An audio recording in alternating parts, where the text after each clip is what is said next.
Hello, in this video, I am going to take you towards the journey of program management. One of the problems that I face when I talk about program management is that lots of companies and individuals are considering program management as a collection of related projects. And when I talk about related project, it means projects are multiple projects within one department, or multiple projects for a client, or multiple projects for one sector or vertical. But that is not why we do program management, and that is not the real value of program management. And I believe that is also the reason that at one end we have around 1.3 million PMP certified professionals, and on the other hand we have only 3,000 plus program management professionals. So it's a big gap. When I was repositioning the program management back in 2021, I find out that countries and companies, not countries actually, companies are focusing on building new businesses. And according to McKinsey, one of the top 3 priority of a CEO is to build a new business, and you can call that business corporate innovation, corporate startup.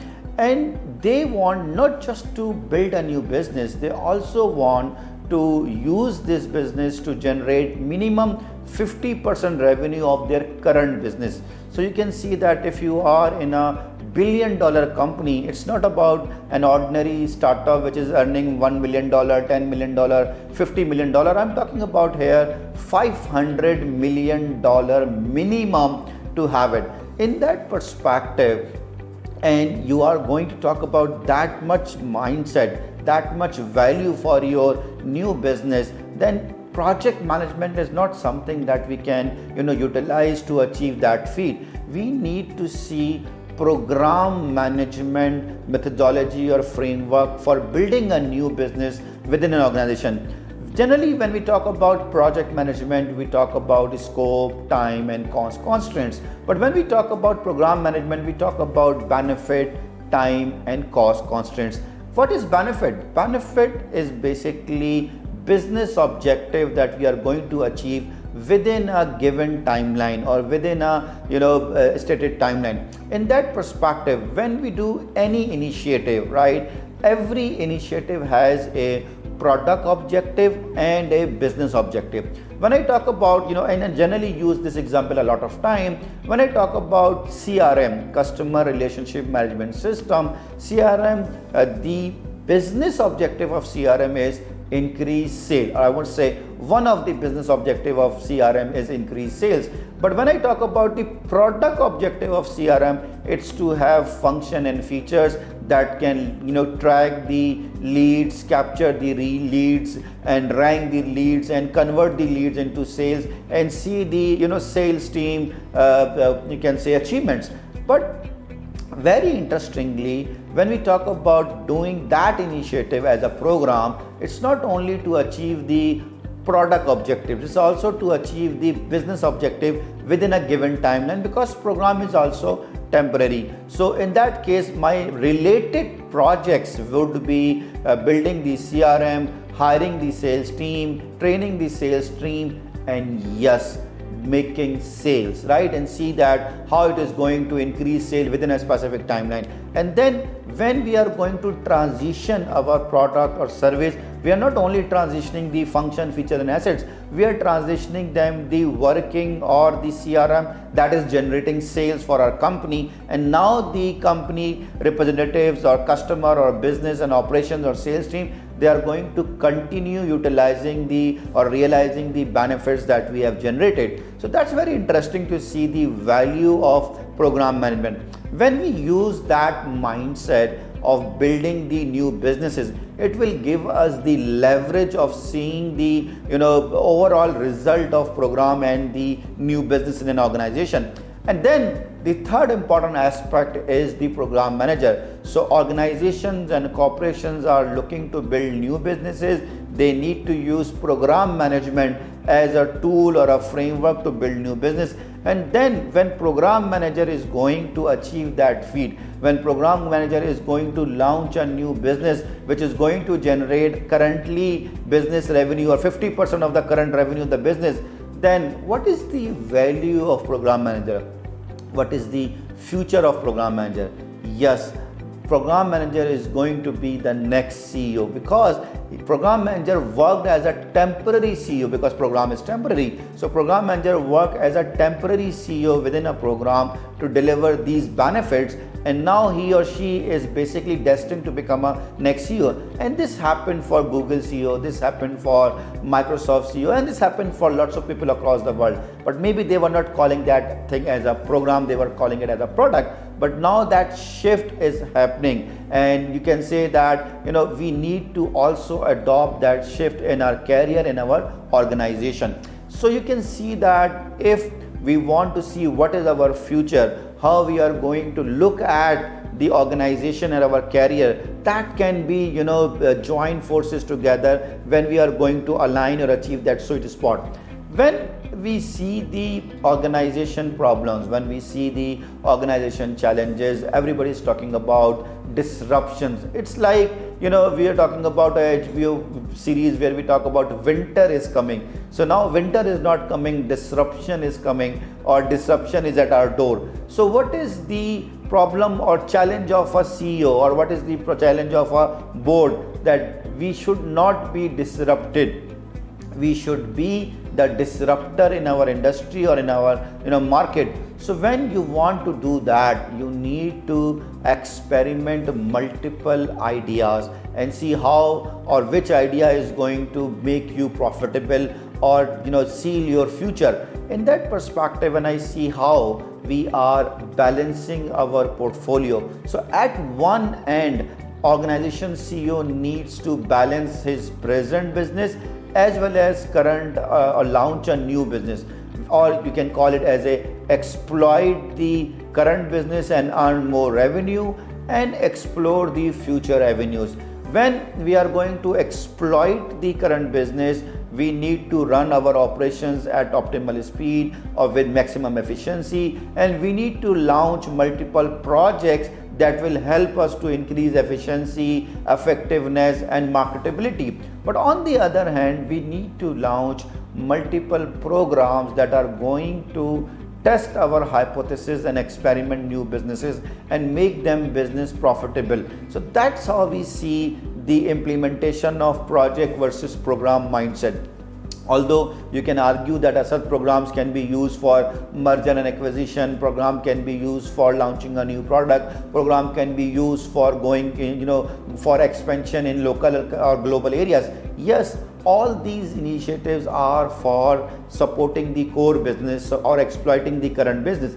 I totally agree with you. But the point is, what do you want to achieve? What is the maximum value of program management? Either you want to use them to launch the current business in new area, or you can say economy of scale, or you're going to use program management for launching a new business.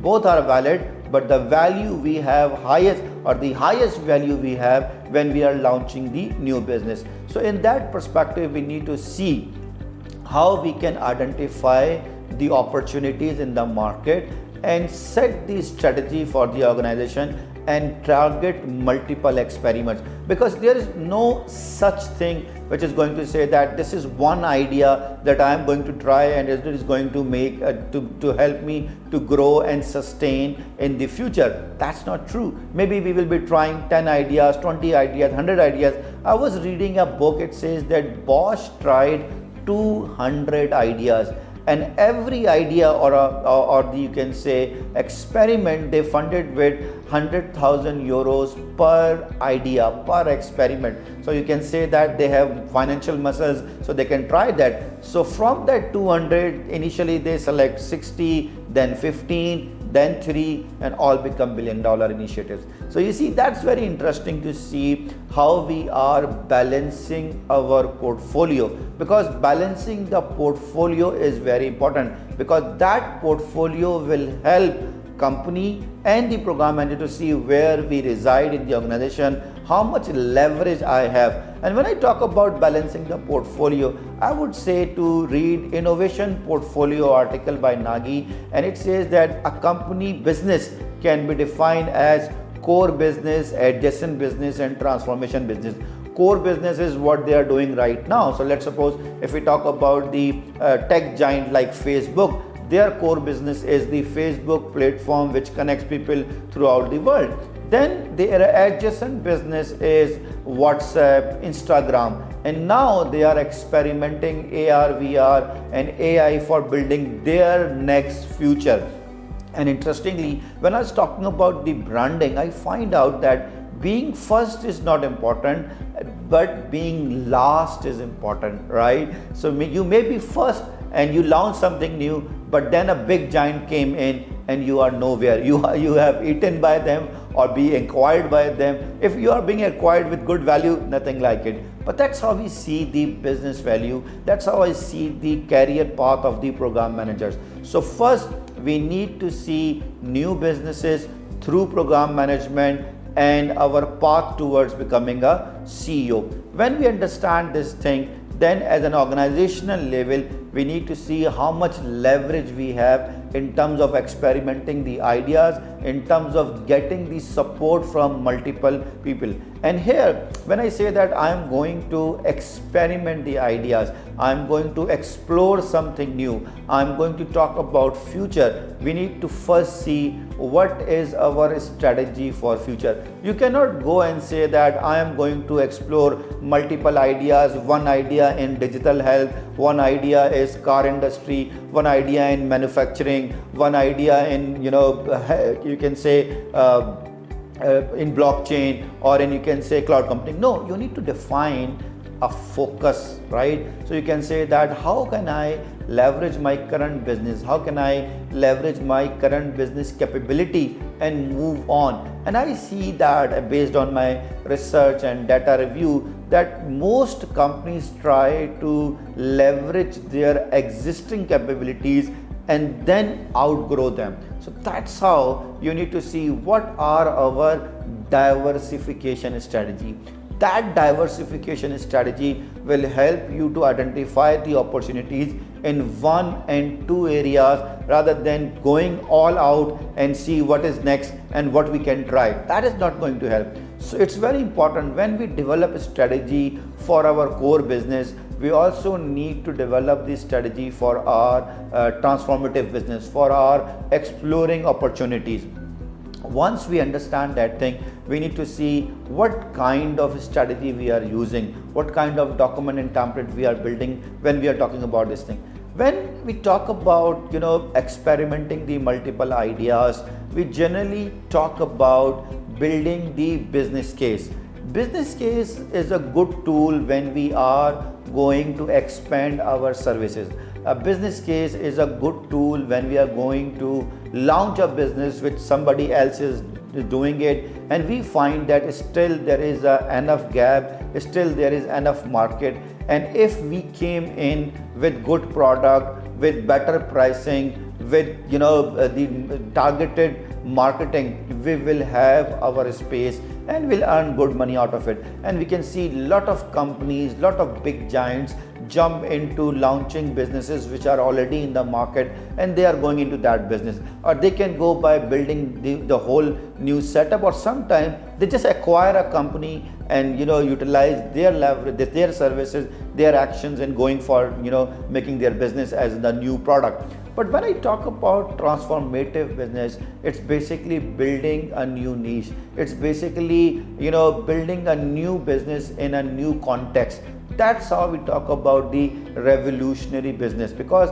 when I talk about the new idea, when I talk about the innovation, I like this framework which talks about how do we see the innovation at an incremental level, evolutionary level, and revolutionary level. So when I talk about innovation at an incremental level, it means that I am using innovation, I am using or testing new ideas based on the existing context and existing solution. But when I am going to either change one aspect, maybe context is same but the solution is different, or the context solution is new and context is different. In that perspective, I'm talking about the evolutionary product. But when I talk about the revolutionary product, it means I have new context and new product or new service.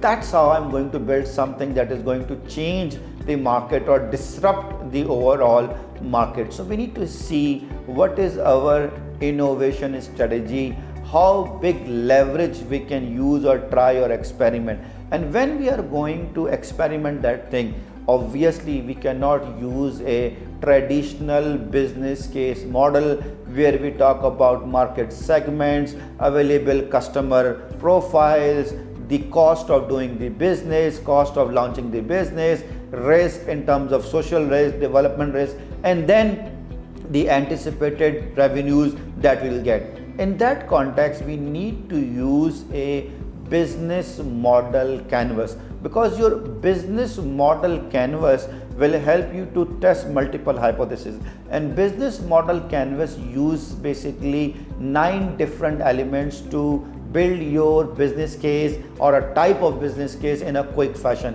One perspective is, who is my customer to whom I am going to address with this product? So one element of the business model canvas is the customer. The second important element is the product itself, that what is the product segment or product that we are going to give it to the customer. Then the third thing is, what is the channel, how we are going to deliver the product to the customer. Then the fourth is how we are going to create or maintain or build a relationship with the customers. Then and you can say the left side of the business model canvas is, what are our key activities that we need to perform, what key resources we need to do or build the new product, who are going to be our key partners, and then we'll see that how much cost is going to cost us to build this product, and what could be our revenue sources that we can use to talk about it. And when we are going to test the business, everything is going to be tested. My customer segmentation is going to be tested, my product category, my product features are going to be tested, my channel through which I am going to deliver the product is going to be tested, my customer relationship strategy is going to be tested, and more importantly, revenue stream, revenue model, revenue strategy is going to be tested. So that's what we are going to test when we are going to disrupt the market. So in that way, we need to see how we are going to focus and experiment multiple ideas within one perspective. So if we are not using the business case for our new business mindset for launching a corporate business through program management, then surely we don't need to use the financial framework which talks about the overall need of funds based on specific milestones or based on specific stages. So funding limit reconciliation or funding limit of the program at multiple stages is not going to be predicted early. So I would say that the way we fund the normal startups, we also need to use the same model to fund the corporate startup. In that way, we talk about pre-seed funding, seed funding, Series A funding, Series B funding, Series C funding, and actually the exit plan. So that will help us to see that when we have an idea how we are using pre-seed funding model, which is up to $100,000, and see does this product is going to be built or not, and then we can say seed funding, where we are going to get traction, get some customers and see how we can attract them and retain them, and the target is to have as many customers as we can, and then based on that model we increase our funding and customer base. So that will help us to see how we are going to design the new business for the organization or test the new experiment in the market and make that product, make that experiment at least 50% achieve that experiment should at least achieve 50% revenue of the current business within 3 to 5 years. When we understand that thing, then it will be easier for us to move on. When we got the approval of our experiment, or I must say a new business development program, now it's time to talk about how we are going to use the program management lifecycle. When we talk about the concept of program management lifecycle, we have 3 distinct phases.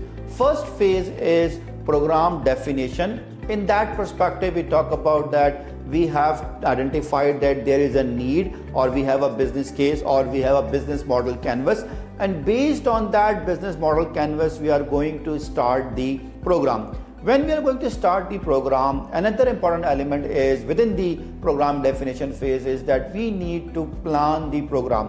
When we talk about planning the program, one of the key elements is identifying or developing the governance structure, developing the program risk management plan, program scope management plan, and program schedule management plan. So I'm not saying that these are the only documents that we need to develop, but I'm looking at from the core perspective. In that perspective, when we talk about the concept of program lifecycle and saying that we got the program definition phase, within definition we formulated the program, we developed the high level program, and now we need to deliver the program. When we talk about delivering the program as the second biggest phase or the lifecycle phase of program, it means that we are authorizing and initiating the individual components within a program. We are actually basically monitoring and controlling the program components, or you can say doing the third is the integration of the program components into the business, and finally closing the program. But now when we talk about a program, we need to also understand the program lifecycle from the perspective of product lifecycle. When we talk about a program lifecycle, we talked about program definition, program delivery, and program closure. But when you talk about product lifecycle, we have initiation, or you can say startup, then we have growth, maturity, and decline. Interestingly, we need to see how we are going to lead our new business as a program, because generally when we see the previous mindset of organization, we talk about product development. When I say product, when I say program, the difference is that whenever I say program, it means I need to know, or I know that I have 3 to 5 years. Either I am going to make it profitable, make it revenue generator, or just we are going to abandon it. On the other hand, when I talk about product life cycle, we don't have fixed end date in our mind. We will develop, we will grow, and make decisions along the way. In that perspective, when we see the product life cycle approach, we do multiple projects and programs within the product life cycle. So you can say that project and program management can exist within the product life cycle phases. But on the other hand, we can also see product life cycle within the program management that we are discussing here, because that is the new way of doing or delivering the corporate innovation and corporate businesses.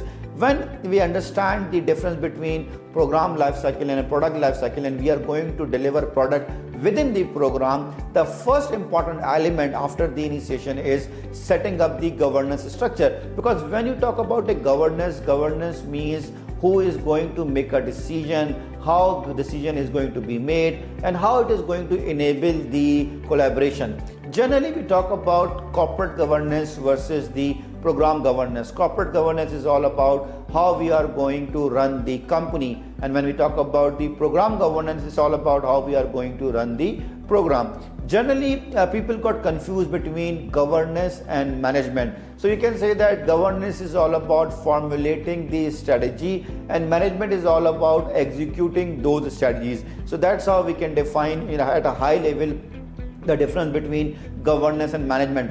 But I would say the biggest element here is not just to talk about decision making and governance and seeing the traditional project management mindset, where we talk about the levels of governance like steering committee, functional committee, program committee, and project committee. We need to see governance from the perspective of designing the organization. When I say that program is going to launch a new business, when I say that new business development is launching is setting up a new company within a company, or program is a temporary organization within an organization, and program manager is a temporary CEO. When we say all these perspectives, then a company needs an organization structure, so does my program needs an organization structure. And I must say that there is no better opportunity and option than looking at the STAR model from J. Galbraith. According to the J. Galbraith, whenever we are going to design the strategy or design the organization, we need to see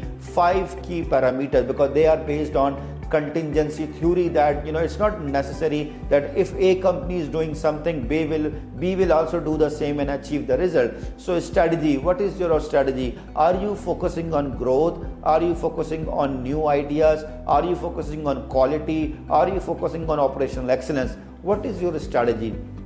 Based on strategy, you need to develop the organization structure. So if you are talking about leading the market, building the transformation environment, then your organization structure needs are very different, other than when you're talking about launching a business which is already being launched in the market and you want to tap the untapped market within the available product segment. So you see, these are the two ways to look into it. Then the processes, lots of time company says that we want to be innovative, we want to grow, we want hyper growth, and then they say that you for every procurement you need to go through procurement, and procurement will take 6 months, 3 months for delivery of one project, and we are saying we are going to be agile. We cannot be agile with the slow processes. So we need to see how we are going to design the process. And then more importantly, the people, lots of time we have people who has capability to run the operations, those who have capability of professional management,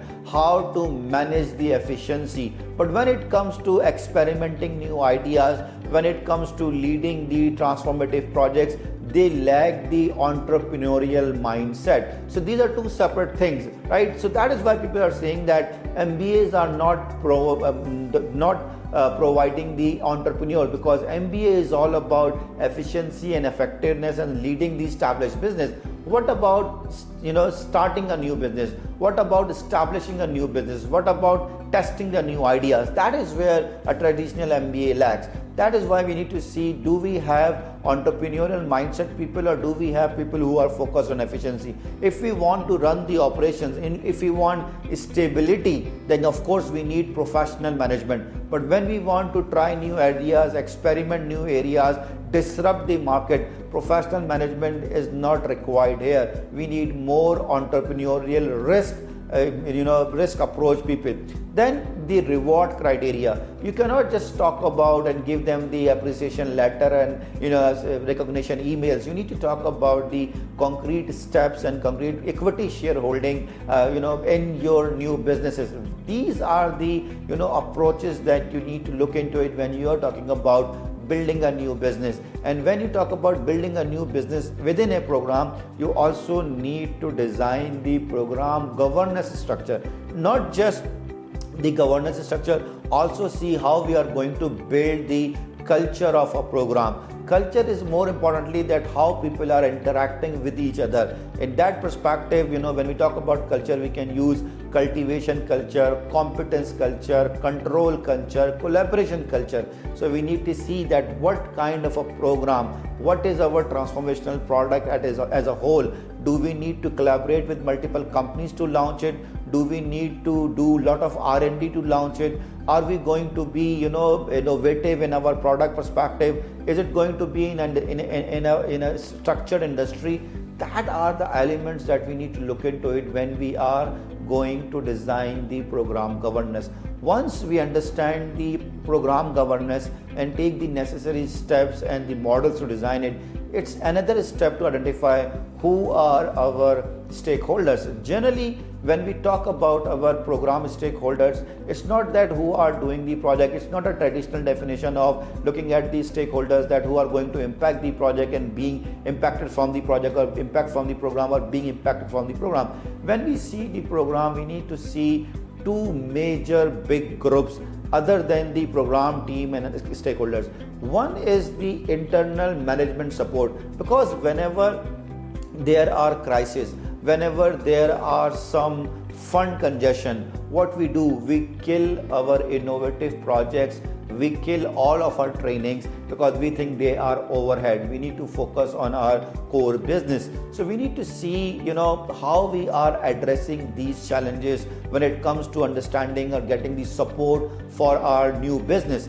So stakeholder group in terms of program sponsor, in terms of program promoters, and then when we are building the program, when we are doing the new business, we may need support from other departmental resources. At the start, maybe they are skeptical, but the point is that when they see that ball is start moving it becoming a snowball and becoming bigger and bigger. The people who were actually initially resisting your idea, or they were just neutral, now they want to jump in and take credit of it. How do you engage these resources, utilize their capabilities, and still be the head of the overall program? These are the key elements that you need to look into it when we are seeing the program stakeholders from one perspective. The other perspective is your stakeholders. When you talk about external stakeholder like customer, like regulatory requirements, like media, like NGO, like your potential competitors, you need to see how they are going to unfold, what kind of a stakeholder I need to interact, what kind of a strategy I need to make for them.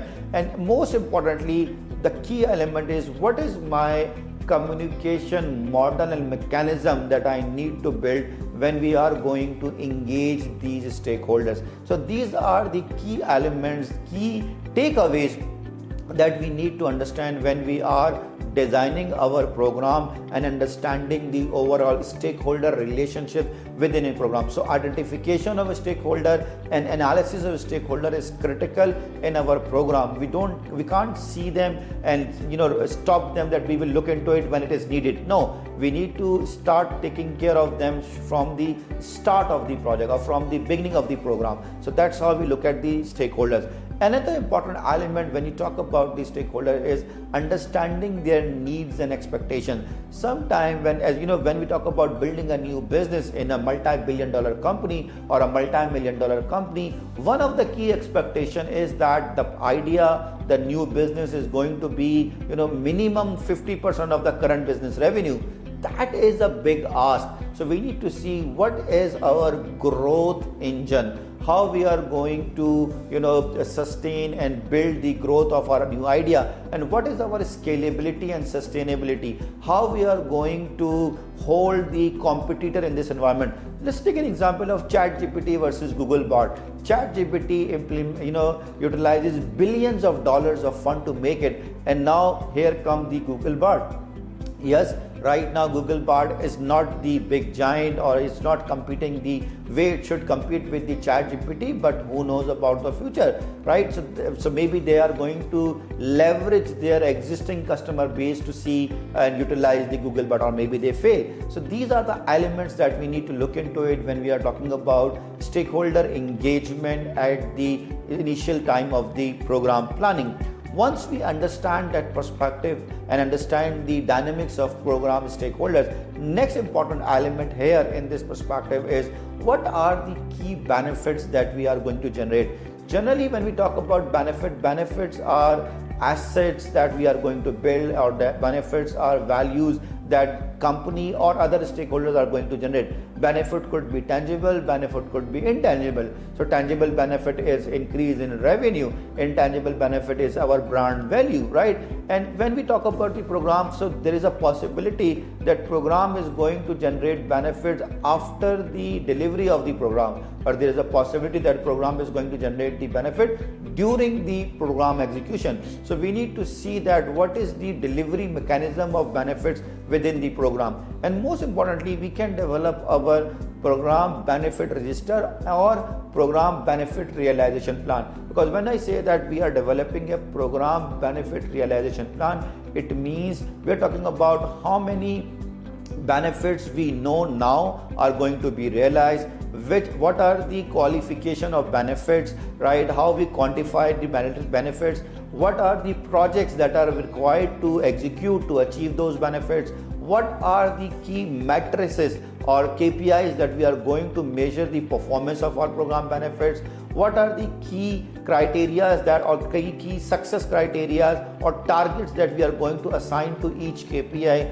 who is responsible or which group is responsible to achieve that KPI, and what is the target there that we can look for within the organization perspective when we are talking about delivering the benefits within 3 to 5 years. So these are the key aspects that we look into it when we talk about benefit register and benefit management plan. We also prioritize the program benefits. When we understand these dynamics, it helps us to identify the program components, or you can say program projects.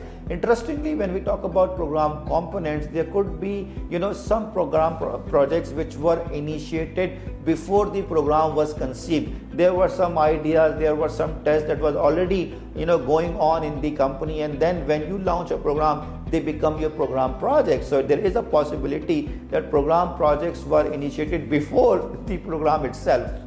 Then during the program execution, we will be initiating a lot of projects, and we will be seeing the dependency of projects among them. In that perspective, we need to see the program project scope, or we can see or we can develop a program WBS, work breakdown structure, that what are the program projects or components, what are the deliverables of each program components, and what we are not going to do when we are going to test the overall perspective of the program results. Another important element is that it's not necessary that at the start of a program I know what are the key deliverables and key expectation of each program project. So maybe we can use design thinking approach to unleash, to uncover, to unearth the specific function and functionalities of each project that we are going to deliver and produce. Like this course, when I was envisioning this 60 hours PDU, so the idea was to have $1 per PDU course, and I was thinking about project management, program management, portfolio management, agile project management, strategy, design thinking, and multiple perspectives. And then down the line I find out that why not I use this to build your entrepreneurial skill and help you to understand how to identify the opportunities, how to build the business based on opportunities, how to grow your business based on the opportunities or based on the business that you set, and how do you make a multi-business environment. So when I start understanding these things, I find out world top courses like Harvard course of owner and president, which costs you $150,000, like Wharton course of global CEO, like the Stanford course of impactful CEO. When I understand these top big names, that how they are training the existing CEOs and how they are making their impact in a bigger way, I think why not I use the same model for my course. And that's where I am using design thinking. I talk to 50 people, 50 PMPs, that how do you want to earn your PDUs? What should be your ideal way of looking into it? And it's not necessary that when I was talking them, they knew what they want. Maybe when you talk them, they know, they ask incremental requirements, they ask something which are minor, that is not going to impact in a big way. I wanted to create an impact for my professionals, for my PMP professionals, as well as for myself in a business perspective. So design thinking can help you to identify and define the new function and features in a very different way. So right now, this 60 PDU course is not just about any course that is related to the PMI talent triangle. These are highly aligned with the global universities format of becoming a CEO or increasing your impact or your organization impact by utilizing multiple business models and environments. So you see, these are the things that we are identifying and defining when we are doing it. So program scope is exploratory in nature when we are talking about launching a new business. Maybe we start with one mindset, we end up with another mindset. That is referred as hunter mindset in program scope perspective.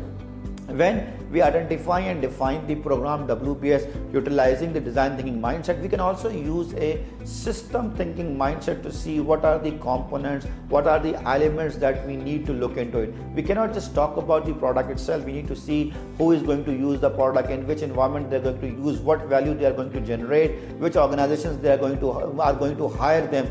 All these factors are required to see not the individual component but the overall system as a whole.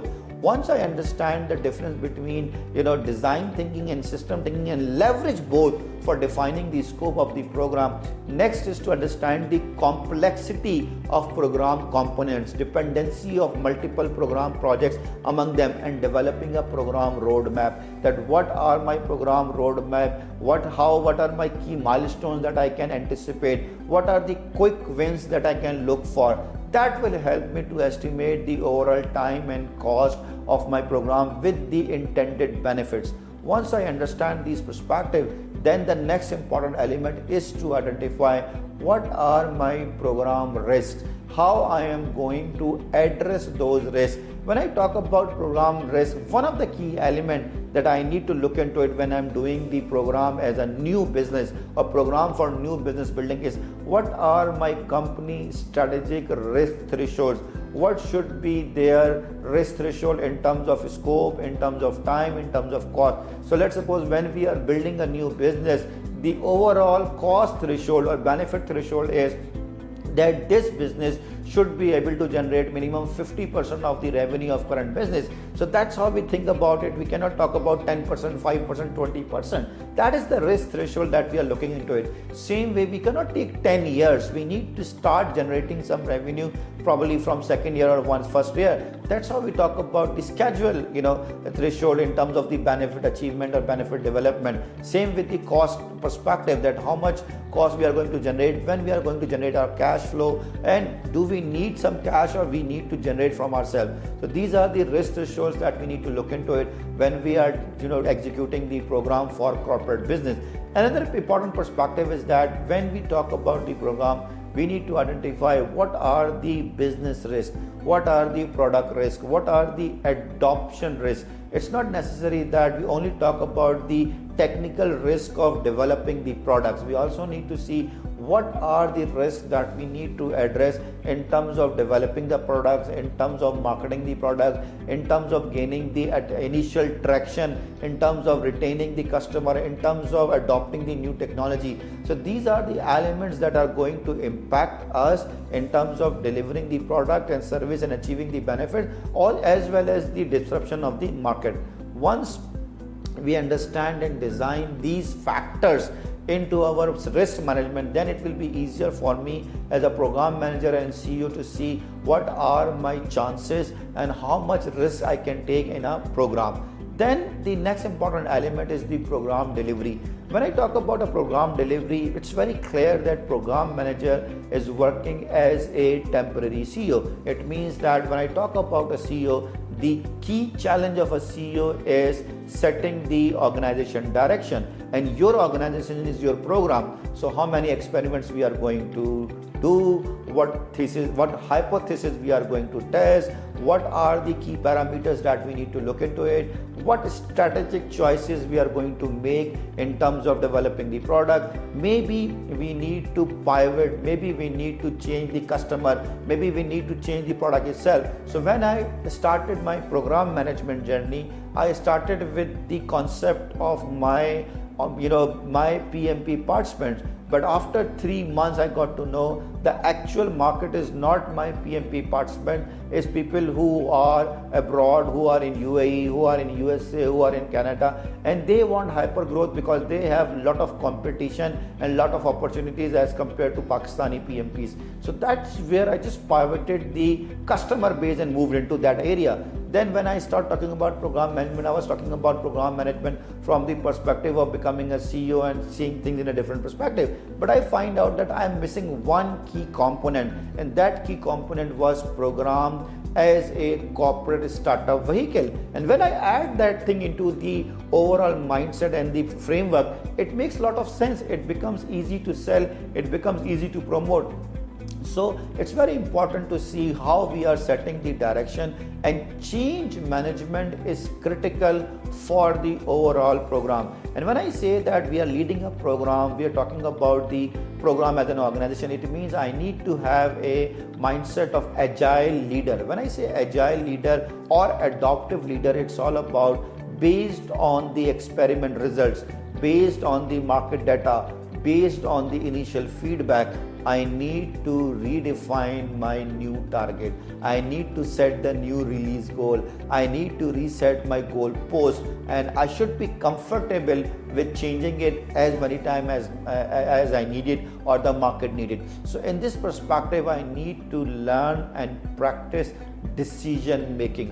And when I say decision making, it's not about that I have all the data. Maybe I don't have much data, so I need to see how I am going to make a decision when I have data, and how I am going to make a decision when I don't have data and I need to use my intuition. And sometimes I am going to make a decision as an individual, but maybe I need to make a decision based on the team and group participation, or maybe I need to make a decision based on my stakeholders and governance. So how I'm going to look into it. But above all, whenever the concept of decision comes in, I need to see how I am uncovering or unbiasing my decision, because lots of time we already made a decision and we ask people not to give us advice and change our direction, but to get the confirmation that whatever I am doing is right. So it is referred as confirmation bias. Sometimes we are looking at data, but data is itself biased. Like when Nokia talks about the launching a smartphone,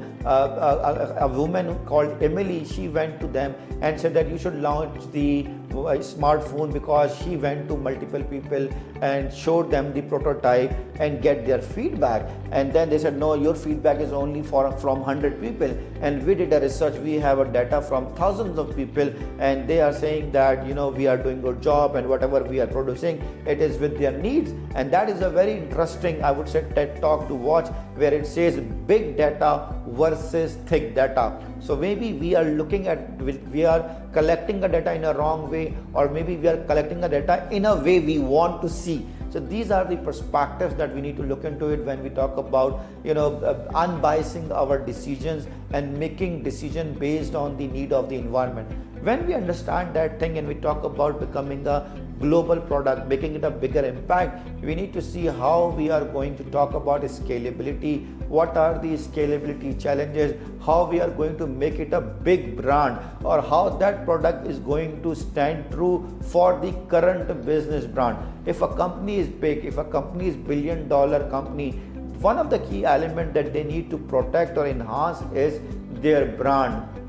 They cannot launch something which is substandard and is still not focusing the value. So maybe they can sabotage your current core business. So that is one thing that is more demanding when we talk about managing the leadership challenges of adaptive leader. Another important aspect is that how do we possess the collaborative leadership, where I am going to do the work with the team that is wholly and solely reporting to me, but at the same time I am utilizing the capabilities of organizational resources in terms of procurement, in terms of the admin, in terms of the quality, in terms of the HR. I cannot have all these resources and increase the cost of the startup. So maybe I am leveraging these resources, especially when it comes to talking about the marketing and sales team. So these are the elements that I need to look into it when we talk about leading the team. Another important aspect is how we are managing the expectation of a stakeholder. One, we identify the stakeholders, we analyze the stakeholder, but when it comes to engaging the stakeholder and managing their expectation, whenever we are going to launch a product, we talk about marketing, we talk about communication, but here we need to talk about go-to-market strategy. Go-to-market strategy is different than the traditional marketing strategy. In a traditional marketing strategy, we talk about product and we talk about their features, and we want to be in the minds of the customer. We don't want to sell it, but we want to continue in their mind, so that they keep doing the buying and they keep continue using their buying behaviors. But when it comes to go-to-market strategy, it means telling a story, changing their behavior, making them hard convinced so that they can buy our products, they can become our first customers. They should not wait or become a laggard that when they are going to adopt the product at the later stage. So these are the key elements that I need to look into it when I am launching the product through go-to-market strategy.